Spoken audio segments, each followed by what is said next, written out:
இந்த அறக்கட்டளை ஆரம்பிச்சிருக்கீங்க.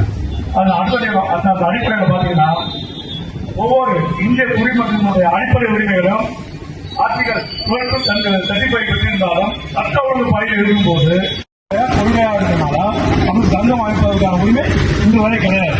அதன் அடிப்படையில் பாத்தீங்கன்னாங்க மற்ற குடிமக்களை போலவே காவல்துறையினரும் அரசியலமைப்பு சட்டத்தின் கீழ் சமத்துவம், பாகுபாடுமை மற்றும் பேச்சுரிமை போன்ற அடிப்படை உரிமைகளை அவர்களுக்கு உண்டு அப்படிங்கிறதா கான்ஸ்டிடியூஷன் வரவேற்கப்பட்டுள்ளது. சங்கம் அமைக்கும் உரிமை கோரப்படுகிறது.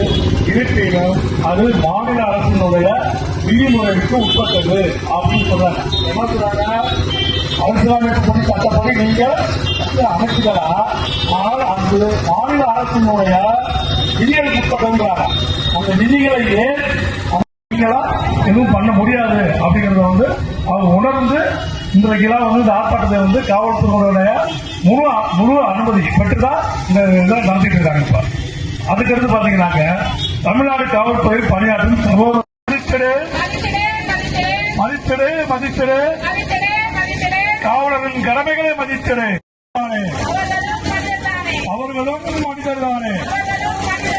மக்களே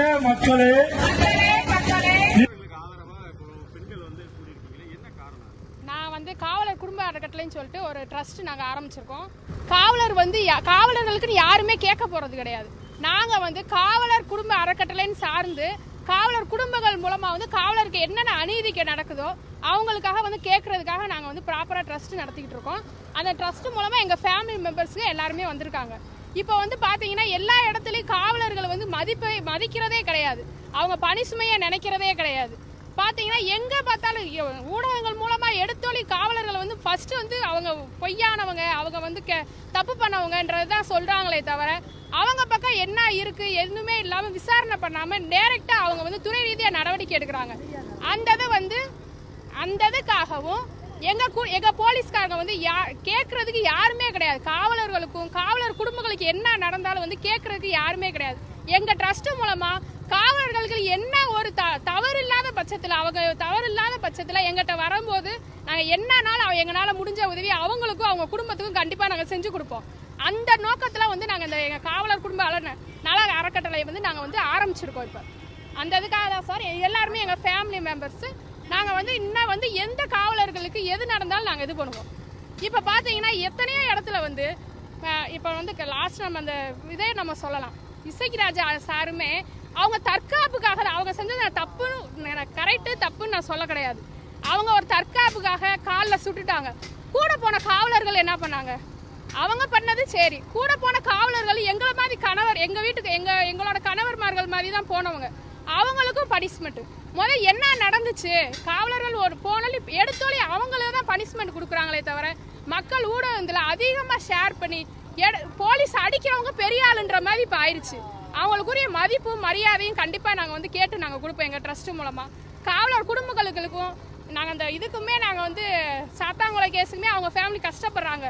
போன் பண்ணி நாங்க கேட்கல ரொம்ப வருத்தமா தான் இருக்கு. எங்க ஃபேமிலி சார்ந்தவங்கல்ல அவங்களுக்காகவும் நாங்க நிதி திரட்டிட்டு தான் இருக்கோம். நாங்க எங்களால முடிஞ்ச காவலர்களுக்கு யாருமே கேட்க யாரும் இல்லை. இந்த நாங்க கேட்போம். இந்த போராட்டம் நாங்க ட்ரஸ்ட் ஆரம்பிச்சிருக்கோம்.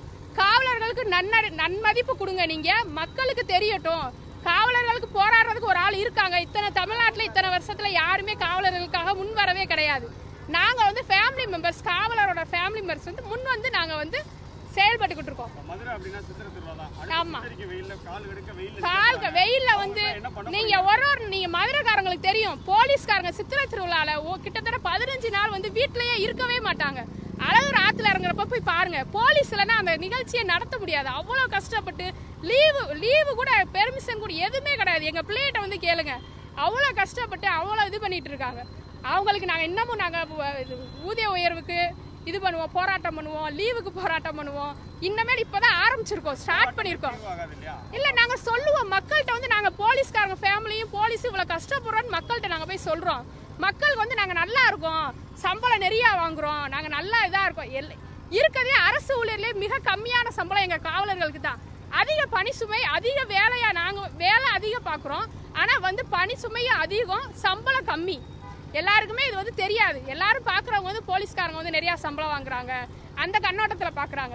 பணி சுமையும் எங்க காவலர்களுக்கு அதிகமா இருக்கு.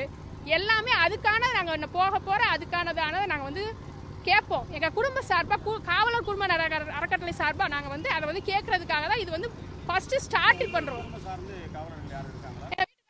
இருக்காங்க அவங்க நாங்க வந்து 2014 வந்து எங்க வீட்டுக்கார் வந்து எங்கிட்ட வந்து கேட்டாங்க, சங்கம் கேட்டு நம்ம கேஸ் போடுவோம்னு சொல்லி. சரிங்க, நீங்க நல்லதுதான் பண்றீங்க, காவலர்களுக்கு நல்லதுதான் பண்றீங்கன்னு சொல்லிட்டு நாங்க அப்பயே 2014லயே வந்து நாங்க சங்கத்துக்கு கேஸ் போட்டோம். அது கோர்ட்டு வரைக்கும் போயிடுச்சு. நாங்க டிரான்ஸ்ஃபர் ஆகி ரொம்ப இன்னும் அதுக்கடுத்து நாங்க சங்கத்துக்கு வந்து ட்ரை பண்ணோம். எங்களுக்கு வந்து அது வந்து சரியாக எங்களுக்கு வந்து ரெஸ்பான்ஸ் இல்லை. சரி, அப்புறம் வந்து நம்ம காவலர்கள் குடும்பங்கள் மூலமா நம்ம கொண்டு போவோம். இந்த பேச்சு வந்து நம்ம காவலர் குடும்பங்களுக்கு அது நல்லது தானே, காவலர்கள் செஞ்சாங்கன்னா காவலர் குடும்பங்களுக்கு செஞ்சாங்கன்னு சொல்லிட்டு நாங்க வந்து இந்த காவலர் குடும்ப அறக்கட்டளை வந்து ஸ்டார்ட் பண்ணியிருக்கோம். என் பேர் ஜி சத்யபிரியா, தலைவர் ட்ரஸ்ட்.